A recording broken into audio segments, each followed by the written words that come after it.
अब आएगी, ये बोलता ना रिकॉर्डिंग, और टाइम से पहले चालू करने में यही दिक्कत आती है। मैंने करके देख लिया 2-3 बार।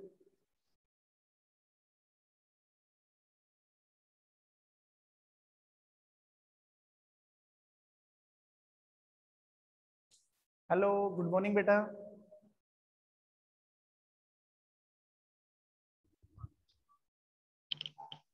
Good morning. आवाज आ रही है टीशा? Yes sir. ठीक है बेटा। बोर्ड दिख रहा है साफ? Yes sir. बताओ कल कहाँ तक पढ़ा दिया था? कल वीडियो कहाँ पर एंड किया था हमने, बताना।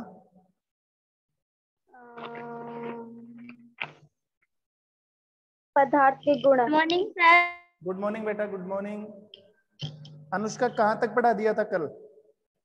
सर पदार्थ के गुण तक पढ़ा दिया था। पदार्थ के प्रकार पढ़ा दिए थे हमने, शुद्ध और अशुद्ध। हाँ।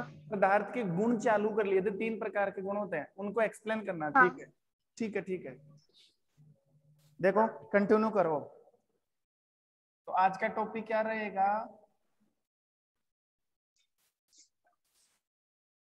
पदार्थ के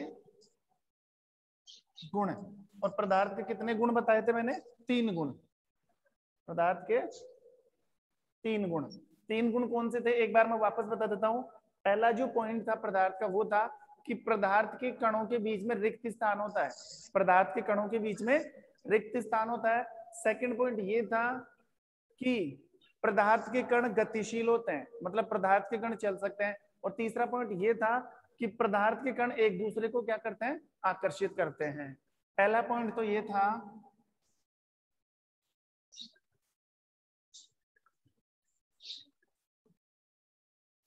पदार्थ के कणों के मध्य रिक्त स्थान। पदार्थ के कणों के मध्य रिक्त स्थान होता है। सेकंड पॉइंट, पदार्थ के कणों के मध्य रिक्त स्थान होता है। सेकंड पॉइंट था पदार्थ के कण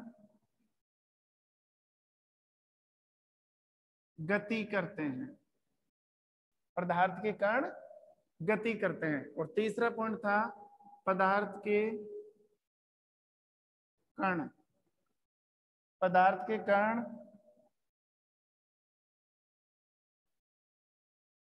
एक दूसरे को आकर्षित करते हैं। पदार्थ के कण एक दूसरे को आकर्षित करते हैं। ये 3 पॉइंट बताए थे मैंने, एक बार वापस नोटिस करना। पहला पॉइंट कौन सा है? पदार्थ के कणों के मध्य रिक्त स्थान होता है, पदार्थ के कण गति करते हैं, और पदार्थ के कण एक दूसरे को आकर्षित करते हैं। ठीक है। अब इन तीनों को क्या करना है, एक्सप्लेन करना है हमें। इन तीनों को क्या करना है, एक्सप्लेन से मतलब है हमें ये चीज समझनी पड़ेगी, और मेरे को ये चीज समझानी पड़ेगी तुम्हें कि कैसे पदार्थ के कणों के बीच में खाली गैप है, कैसे पदार्थ के 2 कणों के बीच में खाली जगह होती है। दूसरा पॉइंट ये है पदार्थ के कण गतिशील। पदार्थ के कण गति कैसे करते हैं? जैसे मार्कर है, अगर मार्कर को मैंने यहाँ पे रख दिया तो फिर इसके कण तो गति नहीं कर रहे, मार्कर तो चलकर नहीं जा रहा। फिर ये बात मैंने कैसे बता दी कि पदार्थ के कण गति करते हैं, तो पूरा पढ़ने से समझ में आएगा। और जो तीसरा पॉइंट है वो है पदार्थ के कण एक दूसरे को आकर्षित करते हैं। पदार्थ के कण एक दूसरे को खींच कर रखते हैं। तो 1 बाय 1 उठाते हैं, ठीक है, ध्यान देना। पहला पॉइंट,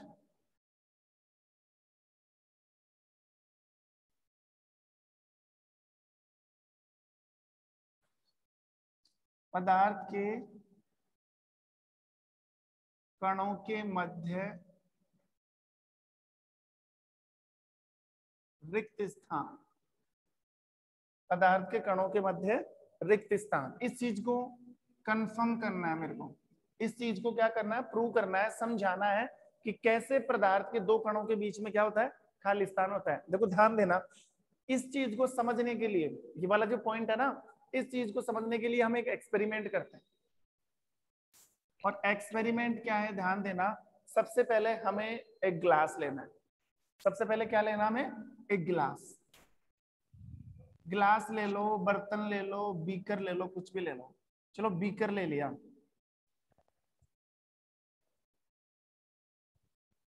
ये लो, सबसे पहले क्या लेना है, एक बीकर लेना है और इस बीकर को आधा पानी से भर लो। समझना बेटा।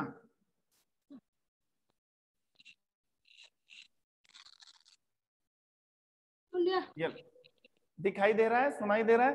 तीशा, सौरभ, अनुष्का, बताना एक बार बोल के। ठीक है, देखो सबसे पहले क्या लेना है, एक ग्लास लेना है, बीकर लेना है, कोई भी एक बर्तन ले लो। हाँ बेटा, क्या हुआ? देखो सुनो, सबसे पहले लेना है एक ग्लास, ग्लास मान लो, बीकर मान लो, कोई बर्तन मान लो, कुछ ही मान लो, और उसको आधा पानी से भरना है। और उसको क्या करना है, आधा पानी से भरना है। अब हमें क्या करना है, जहां तक आपने इसको पानी से भर रखा है ना, वहां पर एक चिन्ह लगा दो, इंक से लगा दो या कैसे भी एक। मान लो यहाँ पर हमने चिन्ह लगा दिया, यहाँ पर एक इधर और एक इधर, कि इतना पानी भरा हुआ है। अब आपको क्या करना है, इसमें 2 या 3 चम्मच चीनी की डाल दो। इसमें 2 या 3 चम्मच क्या डालनी है, शुगर। 2 या 3 या 4 चम्मच इसमें क्या ऐड करनी है, शुगर ऐड करनी है। अब ध्यान देना थोड़ा सा, बताओ ये चीनी किस में जाएगी, पानी में। ये चीनी किस में जाएगी, पानी के अंदर। तो चीनी जैसे ही पानी में जाएगी, पानी ऊपर उठेगा कि नहीं उठेगा। मान लो किसी बर्तन में पानी है, उसमें हम पत्थर डाले या और कोई डाले तो पानी ऊपर आता है कि नहीं आता है। लेकिन जैसे ही आप 2 या 3 चम्मच चीनी डालोगे इसके अंदर, और चीनी जैसे ही मिक्स हो जाएगी, फिर भी इस पानी का लेवल ऊपर नहीं आएगा। ये पानी पहले भी यहाँ तक ही भरा था, और ये पानी चीनी घुलने के बाद भी यहाँ तक ही भरा रहेगा। क्यों, चीनी डालने से पानी ऊपर क्यों नहीं आया। चीनी डालने से, मैं फिर से बता रहा हूं एक बार, चीनी डालने से पानी ऊपर क्यों नहीं आया, जबकि 3 या 4 चम्मच चीनी बहुत होती है। 3 या 4 चम्मच इसमें चीनी डालोगे तो ये पानी ऊपर आ जाना चाहिए ना, क्योंकि चीनी आएगी नीचे, तो पानी ऊपर आकर पानी यहाँ तक आना चाहिए था कि नहीं आना चाहिए था। फिर भी ये पानी ऊपर क्यों नहीं आ रहा। ठीक है, इस चीज को मैं देखना है, पानी ऊपर आना चाहिए। 1 मिनट बेटा, हाँ ऊपर का पता नहीं, 2 मिनट, 2 मिनट रुको।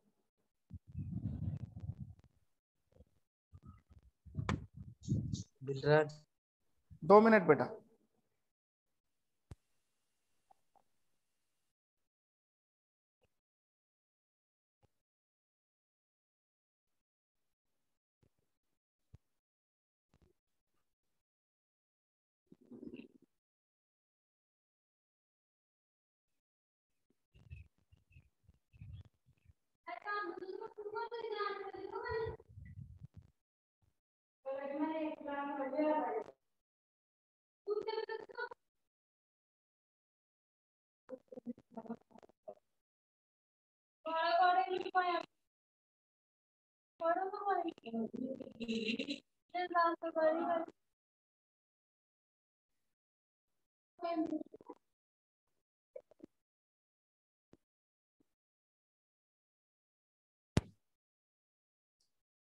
हाँ देखो, आवाज आ रही ना, आवाज। Yes sir. ठीक है, अब देखो बताओ, पता लगाए इसका, यहाँ तक पानी भरा हुआ था, इसमें 2 या 3 चम्मच हमने चीनी डाली, तो पानी यहाँ से ज्यादा नहीं लेकिन थोड़ा सा तो ऊपर आना चाहिए ना, हल्का सा तो ऊपर आना चाहिए ना। और वो हमें कैसे पता लगता पानी ऊपर आता, तो जो हमने चिन्ह लगा रखा था, इस चिन्ह से ऊपर आना चाहिए था पानी। पानी यहाँ तक आ सकता था, पानी यहाँ तक आ सकता था, लेकिन पानी ऊपर नहीं आया। पानी ऊपर नहीं आया। अब क्यों नहीं आया, सुनो ध्यान से। वो इसलिए नहीं आया क्योंकि जैसे ही चीनी को आपने पानी में डाला, तो पानी एक प्रकार का पदार्थ है, पानी एक प्रकार का पदार्थ है, और हमने लिख रखा है पदार्थ के कणों के मध्य क्या होता है, रिक्त स्थान। आप सोचो ये पानी है, ध्यान देना एक बार, समझना, नोटिस करना, ध्यान मत भटकाना। मान लो ये पानी के कण है, ये पानी का कण, ये पानी का कण, ये पानी का कण, ये सब पानी के कण हैं। पानी एक प्रकार का पदार्थ है और पदार्थ के कणों के मध्य रिक्त स्थान होता है।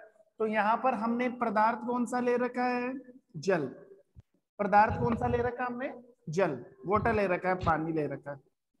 अब बताओ, ये वाटर के मॉलिक्यूल है कि नहीं है? पानी के कण है ना, पानी के कण। और पानी के कणों के बीच में खाली स्थान दिख रहा है कि नहीं दिख रहा? दिख रहा ना। और हमने हेडिंग में ये डाल रखी है कि पदार्थ के कणों के मध्य क्या होता है? खाली जगह होती है, वैकेंट पैलेस होता है, बीच में खाली जगह होती है। तो अब आप सोचो, ये सब पानी के कण है। अब सोचो, जैसे ही ऊपर से चीनी आएगी तो चीनी इस बीच वाली खाली जगह में भर जाएगी। पानी के दो कणों के बीच में खाली जगह है कि नहीं है? ये रही। अगर ये एक पानी का कण है, ये पानी का दूसरा कण है, दोनों के बीच में खाली जगह दिख रही है आपको? दो कणों के बीच में खाली जगह है कि नहीं है? तो इस खाली जगह में कौन आ जाएगी? चीनी। जो चीनी हमने डाली थी 2 या 3 चम्मच, वो सारी चीनी इस खाली जगह में आ जाएगी और चीनी खाली जगह में आके भर जाएगी। तो बताओ, ये जो खाली जगह है वहां पर कौन आ गई? चीनी। और खाली जगह भर जाने की वजह से पानी ऊपर नहीं आया। अब पानी ऊपर तभी आता जब पानी के दो कणों के बीच में गैप नहीं होता। आप सोचो, अगर ये पानी के कण ऐसे आपस में चिपके हुए होते हैं, पानी के कणों के बीच में बिल्कुल भी गैप नहीं होता, फिर हम चीनी डालते तब पानी ऊपर आता। हाँ बेटा, समझ में आ रहा ना? समझ में? सर ठीक है। देखो, अब अपनी आवाज बंद करो बेटा, आवाज बंद करो सब। ऑडियो म्यूट करो, आवाज आ रही है। देखो, पानी के कण एक बार वापस बताता हूं। ये पानी का कण, ये पानी का दूसरा कण, या ये जो दो कण है ना, उनको नीचे समझ लो एक बार। ये पानी का कण, ये पानी का कण। और पानी को हमने पदार्थ मान रखा है। पदार्थ के कणों के बीच में क्या होता है? खाली स्थान। जैसे ही चीनी आएगी तो चीनी तो इस खाली जगह में आ जाएगी। चीनी अपना स्थान कहां पर घेर रही है? चीनी अपना स्थान घेर रही है खाली जगह में। खाली जगह में चीनी आएगी तो पानी ऊपर क्यों जाएगा? पानी के पास तो पहले ही खाली जगह पड़ी है, तो वो चीनी तो उस खाली जगह में आके भर जाएगी, तो पानी का लेवल ऊपर नहीं आएगा। पानी का लेवल ऊपर कब आता? जब पानी के दोनों कण ऐसे चिपके रहते हैं ऐसे। अब खाली जगह नहीं है, अब जो चीनी आती ना, तो चीनी घुल कर नीचे जाती तो पानी ऊपर उठ जाता। इसीलिए हमने ये प्रूव कर दिया, हमने ये साबित कर दिया, हमने ये चीज करके दिखा दी कि पदार्थ के कणों के बीच में क्या होता है? खाली स्थान होता है। पदार्थ के कणों के बीच में क्या होता है? खाली स्थान। लेकिन अब एक बात नोटिस करना बेटा, नोटिस आपको ये करना है कि केवल द्रव और गैस के कणों के बीच में खाली स्थान होता है, ठोस के कणों के बीच में खाली स्थान नहीं होता। जैसे मार्कर है, तो मार्कर तो ठोस है, तो मार्कर भी एक पदार्थ है, लेकिन मार्कर कौन सा पदार्थ है? ठोस। इसके कण आपस में चिपके हुए हैं, इसके कण आपस में चिपके हुए हैं, इनके बीच में खाली जगह नहीं है। खाली जगह कौन से पदार्थ के कणों के बीच में हो सकती है? गैस और द्रव। ये आप स्पेशल याद करोगे नोट डाल के। द्रव एवं गैस के कणों के मध्य, द्रव एवं गैस के कणों के मध्य ही क्या मिलेगा? खाली स्थान। बाकी खाली स्थान किस में नहीं मिलेगा? ठोस में खाली स्थान नहीं मिलेगा। ठीक है, तो हमने साबित कर दिया, प्रूव कर दिया। जैसे मान लो एग्जाम में मैं क्वेश्चन डाल दूं कि प्रयोग से समझाइए कि पदार्थ के कणों के बीच में खाली जगह होती है, फिर आपको ये वाला प्रयोग करना है। आपको प्रयोग करना है कि सर्वप्रथम हम एक बर्तन लेंगे, गिलास लेंगे, उसको आधा जल से भरेंगे, तो जहां तक पानी भरा हुआ वहां पर हम एक चिन्ह लगा देंगे। ठीक है, चिन्ह लगाने के बाद हम उस बर्तन या उस गिलास में 2 या 3 चम्मच क्या डालेंगे? चीनी डालेंगे। चीनी डालने के बाद हम उस चिन्ह पर ध्यान लगाएंगे, तब हम देख पाते हैं, तब हम समझ पाएंगे कि पानी का तल उस चिन्ह से ऊपर नहीं आता है। इसलिए हम कह सकते हैं कि पदार्थ के कणों के बीच में खाली जगह होती है, क्योंकि यहाँ पर लिया गया पदार्थ जल था, जल के कणों के बीच में खाली जगह होती है। वो चीनी जल के खाली खाली अणुओं के बीच में जाके समा गई, इसलिए पानी ऊपर नहीं आ पाया। इसलिए हम कह सकते हैं कि पदार्थ के कणों के बीच में खाली स्थान या रिक्त स्थान होता है। आया समझ में? तो ये तो था पहला पॉइंट, और वो हमने क्या कर दिया? प्रूव कर दिया, प्रूव कर दिया। वो सेकंड पॉइंट क्या है? सेकंड पॉइंट पर ध्यान देना। पदार्थ के कण गति करते हैं, पदार्थ के कण गति करते हैं।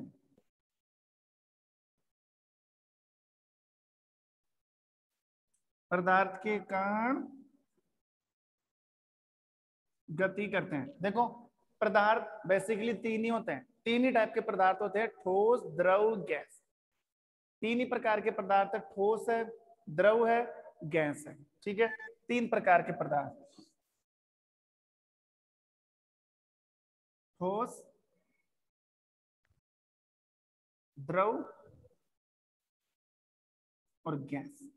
ठोस, द्रव और गैस। अब यहां पर आपको ध्यान देना पड़ेगा बेटा एक चीज, कि ठोस और द्रव के कण गति नहीं करेंगे, ठोस और द्रव के कण गति नहीं करेंगे। जैसे हमने से पहले वाला प्रयोग पढ़ा ना, कि द्रव और गैस के कणों के बीच में खाली जगह होती है, ठोस के कणों के बीच में खाली जगह नहीं होती। वैसे ही यहाँ पर क्या हो रहा है, पदार्थ के कण गति कर रहे हैं। कौन से पदार्थ के कण गति करेंगे? केवल गैस, केवल गैस।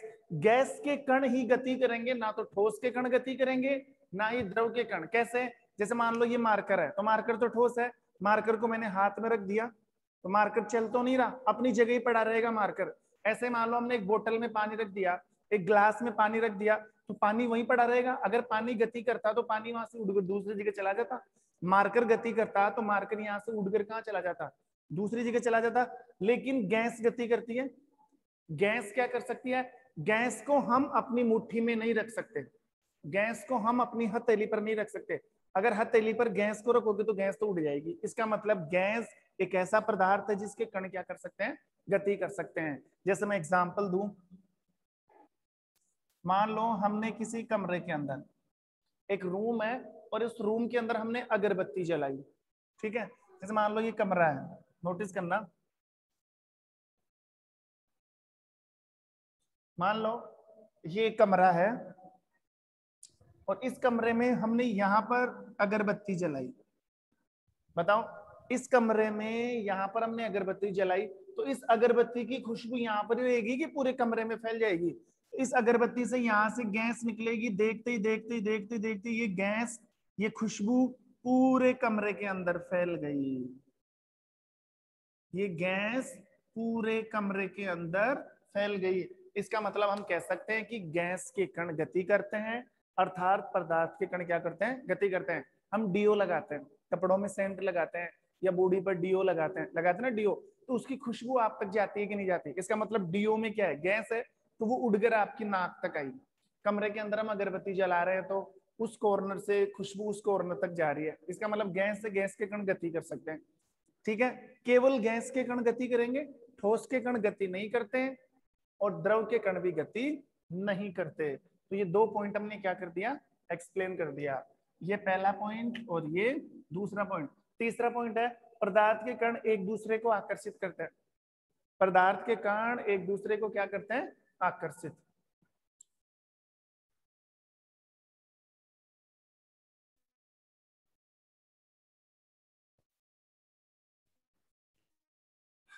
पदार्थ के कण एक दूसरे को आकर्षित करते हैं।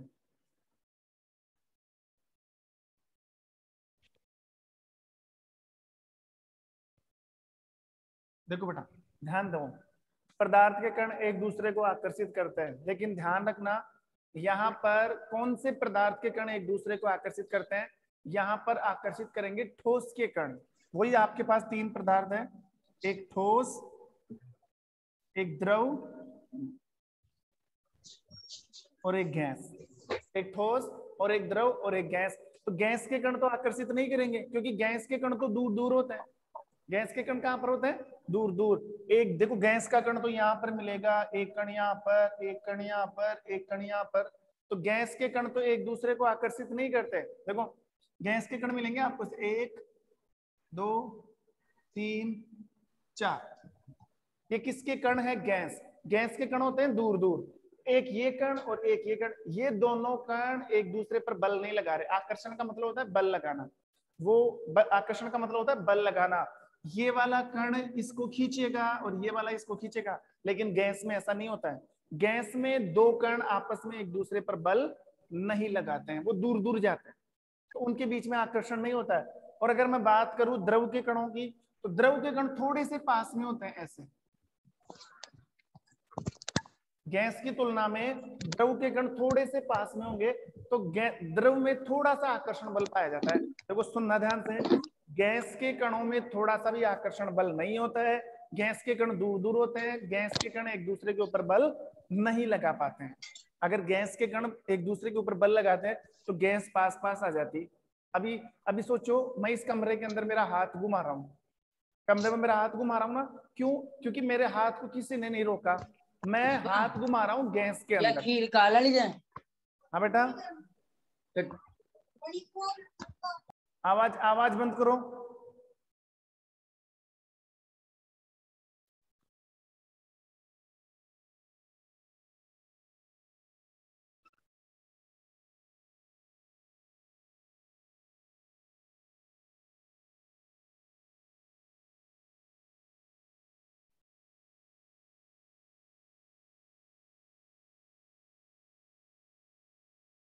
चलो ठीक है, ध्यान दो। मैं ये कह रहा था गैस के कणों के बीच में खाली स्थान नहीं होता है, जबकि द्रव के कणों के बीच में क्या होता है? खाली स्थान होता है। थोड़ा सा का सॉरी सॉरी सॉरी उल्टा बोल दिया। गैस के कणों के बीच में गैप है, गैस के कणों के बीच में गैप होने की वजह से, इनके बीच में दूरी होने की वजह से इनमें आकर्षण बल नहीं पाया जाता। जबकि द्रव के कण थोड़े से पास पास होते हैं तो इनमें थोड़ा सा आकर्षण बल होता है, थोड़ा सा। बताओ, हवा के अंदर हम हाथ घुमा सकते हैं क्योंकि हवा में गैस के कण दूर दूर होते हैं, हमारे हाथ को कोई नहीं रोक सकता।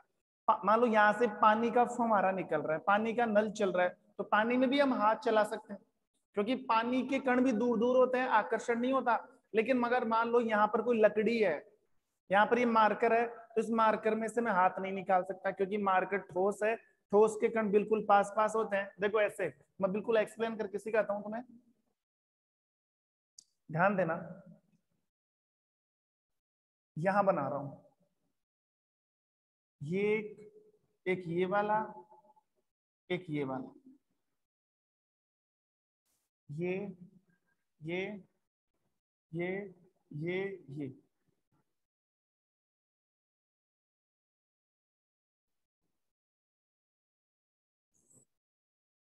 ये लो, दिख रहा है आपको आराम से?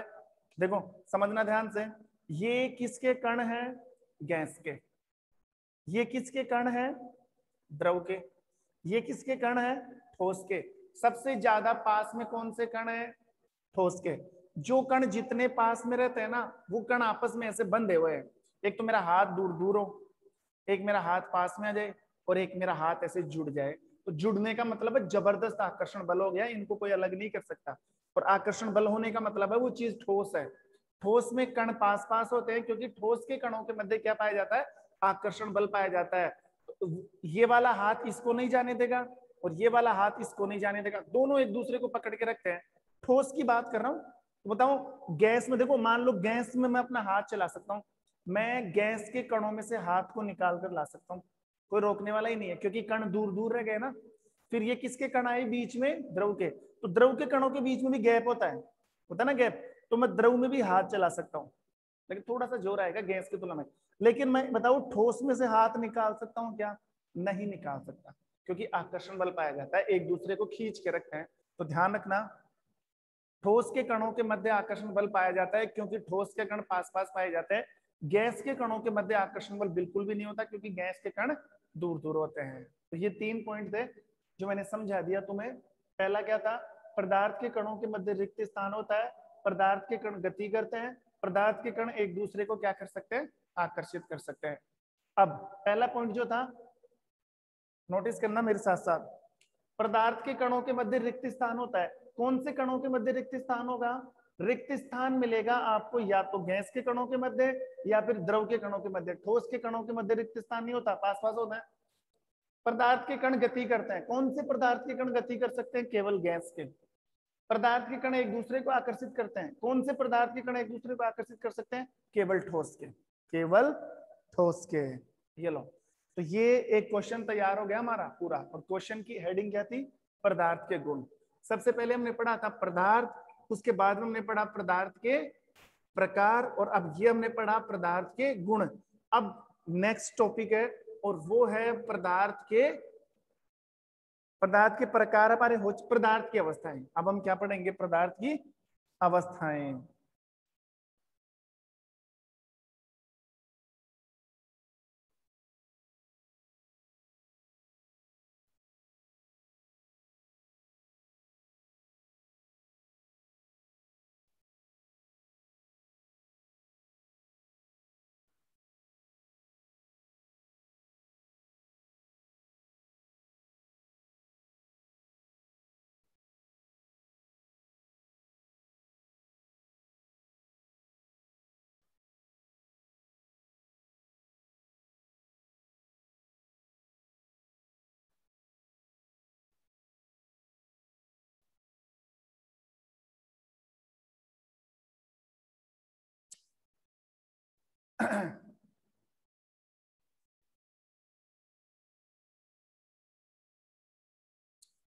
चलो बेटा, ये तो हो गया। पहला टॉपिक क्या था? पदार्थ, पदार्थ के प्रकार और पदार्थ के गुणधर्म हो गया।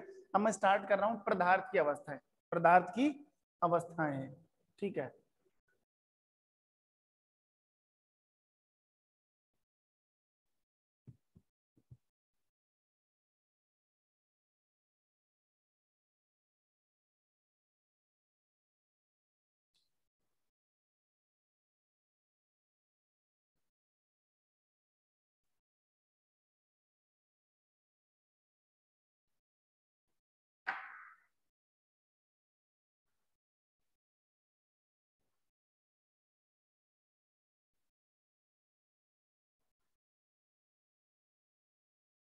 देखो, नेक्स्ट टॉपिक क्या है? पदार्थ की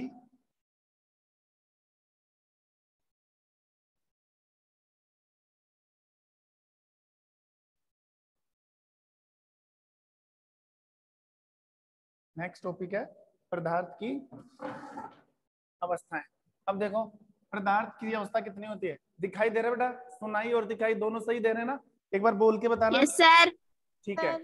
देखो, नेक्स्ट टॉपिक है पदार्थ की अवस्था। और पदार्थ की कितनी अवस्था होती है? वैसे सामान्य रूप से देखें तो पदार्थ की तीन ही अवस्था है, ठोस, द्रव, गैस। पदार्थ की कितनी अवस्था होती है? एक ठोस होती है, एक द्रव होती है, गैस। लेकिन दो अवस्था और होती है, एक प्लाज्मा और एक बीईसी। एक प्लाज्मा और बीईसी। पदार्थ की अवस्था होती है 5। ठोस, जिसको अंग्रेजी में बोलते हैं सॉलिड। नंबर 2 द्रव, जिसको इंग्लिश में बोलते हैं लिक्विड। एक ठोस, एक द्रव, और नंबर 3 वो है गैस।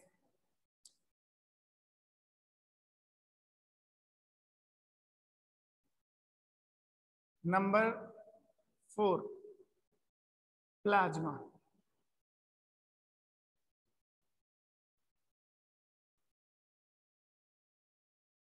Number 5 BEC.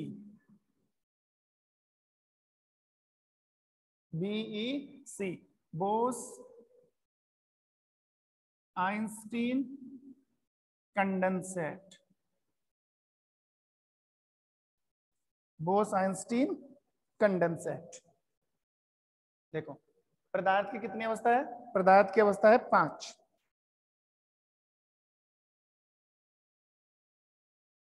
ठीक है, ध्यान दो।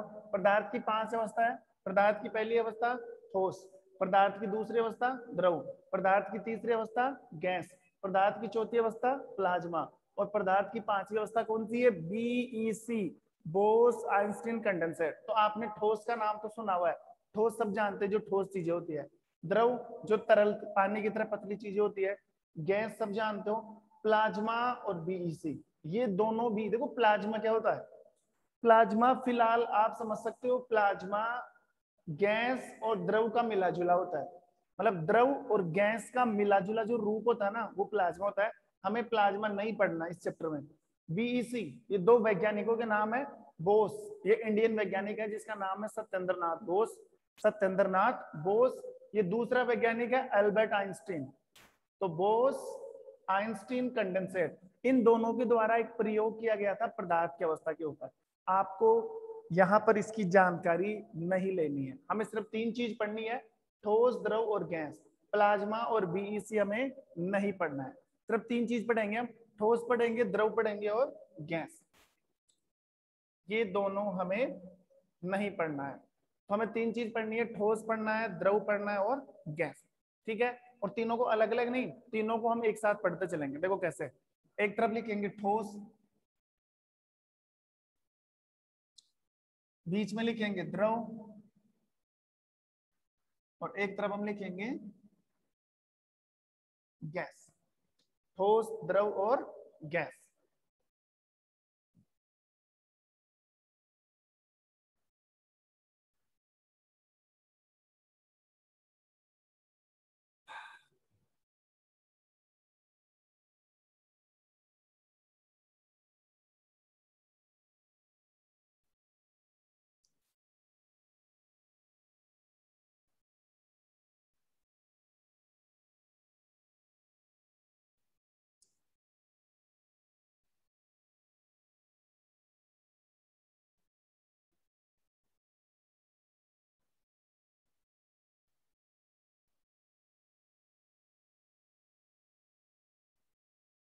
ये लो,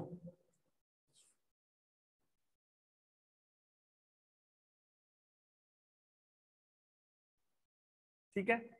एक कॉलम है ठोस, दूसरा कॉलम है द्रव और तीसरा कॉलम किसका है? गैस का। पहला पॉइंट ये है कि ठोस के कणों का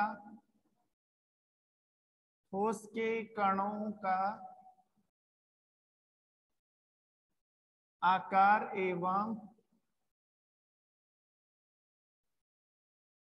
आयतन निश्चित होता है। ठोस के कणों का आकार एवं आयतन निश्चित होता है। द्रव, पहला पॉइंट, कणों का आकार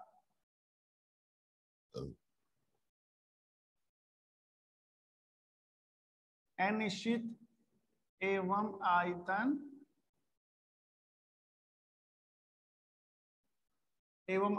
निश्चित होता है। कणों का आकार अनिश्चित एवं आयतन कैसा होता है? निश्चित।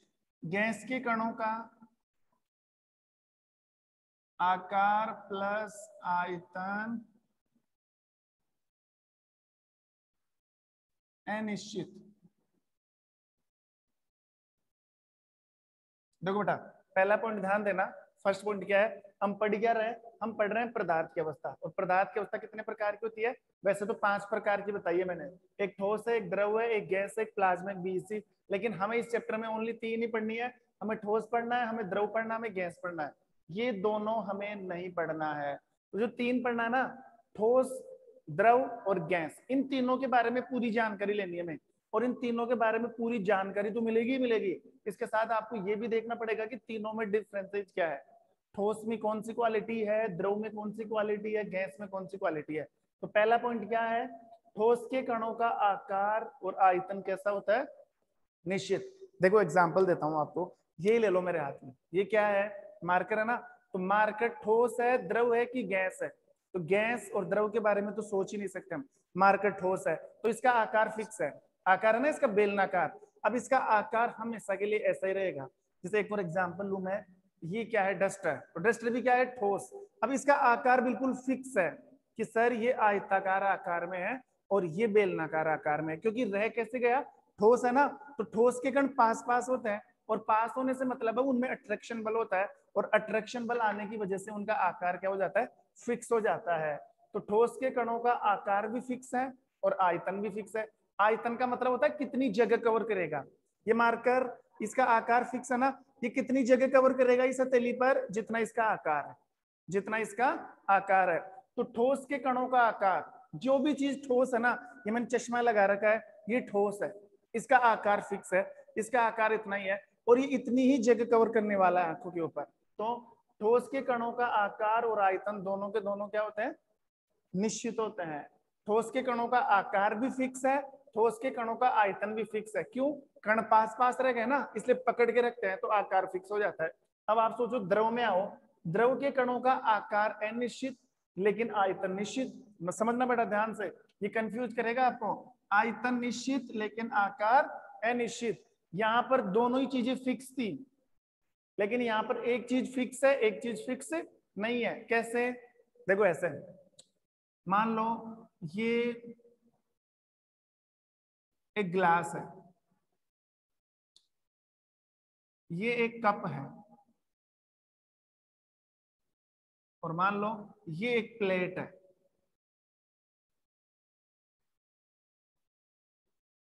मैंने 3 अलग अलग बर्तन लिए हैं, 3 अलग अलग बर्तन, एक ग्लास, एक कप, एक प्लेट।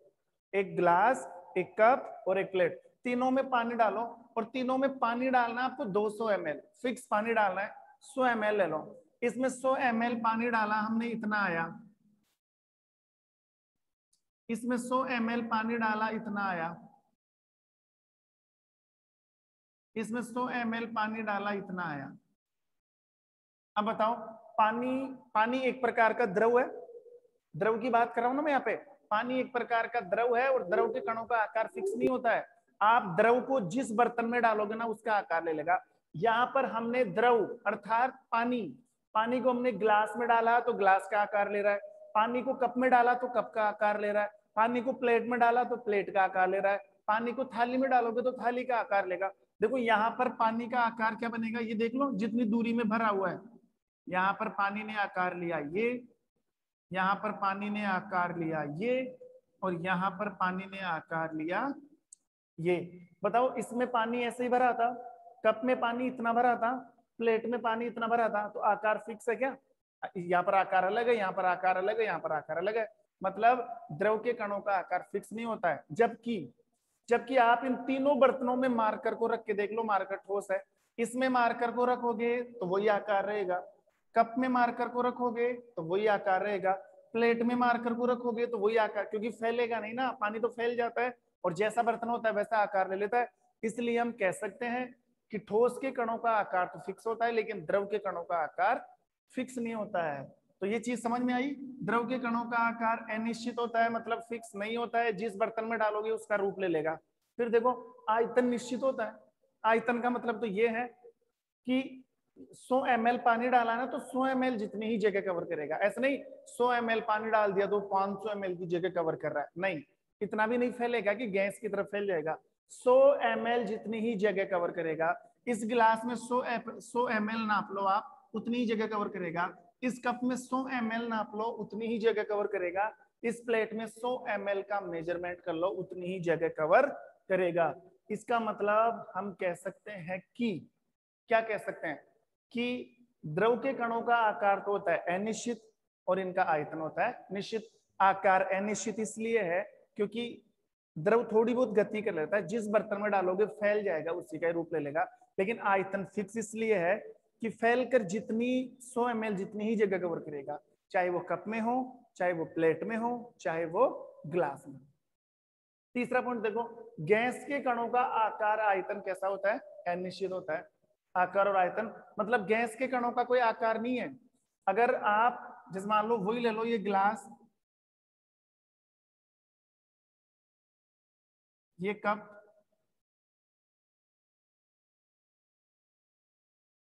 और ये प्लेट। अब बताओ, अगर आप इन तीनों के अंदर गैस डालते हो, इसमें आप गैस भरो, इसमें आप गैस भरो, इसमें आप गैस भरो, गैस जा रही ना, गैस गैस। अब बताओ, क्या गैस इस बर्तन में रुकेगी? क्या गैस इस बर्तन में रुक पाएगी? क्या गैस इस बर्तन में रुक? पानी तो रुक गया था, पानी तो रुक गया था, पानी ने तो रुक कर बर्तन का आकार ले लिया, लेकिन गैस यहाँ पर रुक ही नहीं पाएगी। इसका मतलब गैस का कोई आकार नहीं होता है।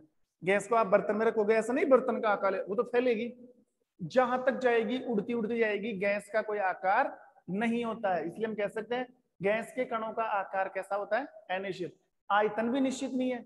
ऐसा नहीं कि यहाँ पर गैस को डाला तो गैस इतनी जगह कवर कर रही है कि 100 ml जगह कवर कर रही है, यहाँ पर डाला तो 100 ml जगह, यहाँ पर डाला तो 100 ml जगह, नहीं, जगह से मतलब नहीं, वो रुकेगी नहीं, वो तो फैल जाएगी।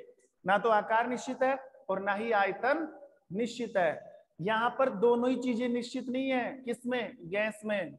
यहाँ पर दोनों ही चीजें निश्चित है। किसमें? ठोस में। और अगर द्रव की बात करें ना तो आकार तो अनिश्चित और आयतन निश्चित। याद हो गया होगा पहला पॉइंट। पहला पॉइंट है आकार और आयतन को लेकर।